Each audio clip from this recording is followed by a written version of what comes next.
دغه لږ شپو ورځو کې هغه د مؤمن هغه ډیوټي سره د کار سره دی به څه عمل کوي یو طرف ته اعمال که موږ ووایو یو انسان هغه فرایض ادا کوي دی د دې سره سره نوافل کوي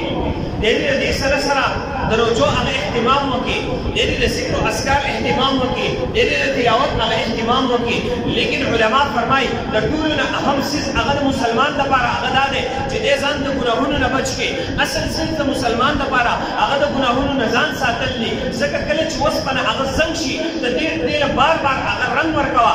ورکوه لیکن دغه اوسپنه د دې دا زنګ دغه رنګ هغه ځان ته نه پرېږدي که بالفرض و تقدیر پرېږدي دوه درې ورځې بس دغه رنګ چې دی نه هغه بیا هغه راتاویږي ټول نه اول خلک دې لره اکمال وکړي دغه اوسپنه هغه صفا کړي دغه دیوال هغه صفا کړي کله چې دغه دیوال او اوسپنه اکمال شو صفا شوه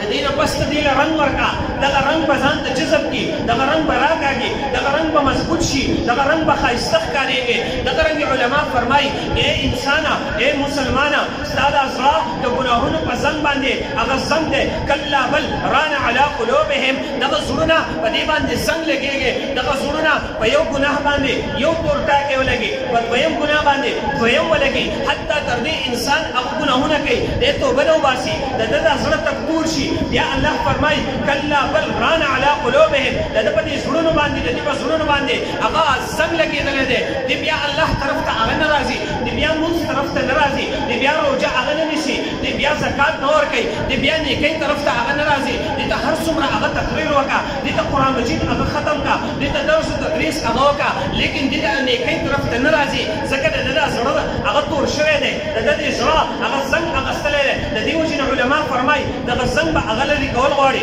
دغه زنګ به هغه اکمال کول غواړي علما فرمایي د دې لپاره د ټولو نه عمده اکمال چې دی نو هغه توبه ده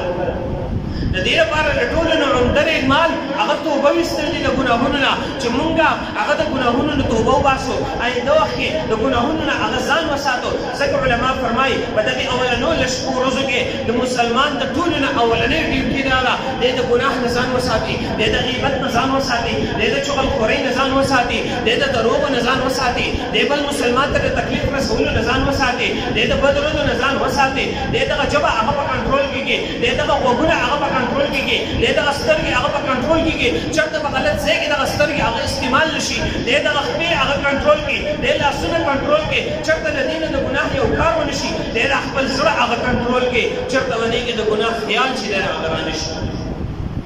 علما فرمایي د ټولو نه اولنی کار هغه ځان د ګناه نه ساتل نبي علیه السلام فرمایي صحابو ته ای صحابو تاسو ته ستاسو د ټولو نه لوی مرض ونښید چې هغه د ټولو نه لوی مرض دی ستاسو صحابه فرمایي د الله رسول وښیه نبي علیه السلام فرمایي د ټولو نه لوی مرض هغه د مسلمان لپاره هغه د ګناه دی نبی علیه السلام فرمایي چې تاسو ته د دې علاج ونښید څومره شفیق طبیب دی هم مرض دی او هم دوا هم علاج مرض تاسو هغه ګناهونه دي علاج درته د دې ونښیم صحابه فرمایي علاج راته وښیه نبي علیه السلام فرمایي د دې علاج هغه توبه ویستل صحابه خو محفوظ دي خو امت ته هغه نبي علیه السلام تعلیم ورکوي چې ای امت ستاسو د ټولو نه لوی مرض هغه ګناه دی او د دې د ټولو نه لوی علاج هغه توبه ده په دې اولنیو شپو ورځو کې اولنی کار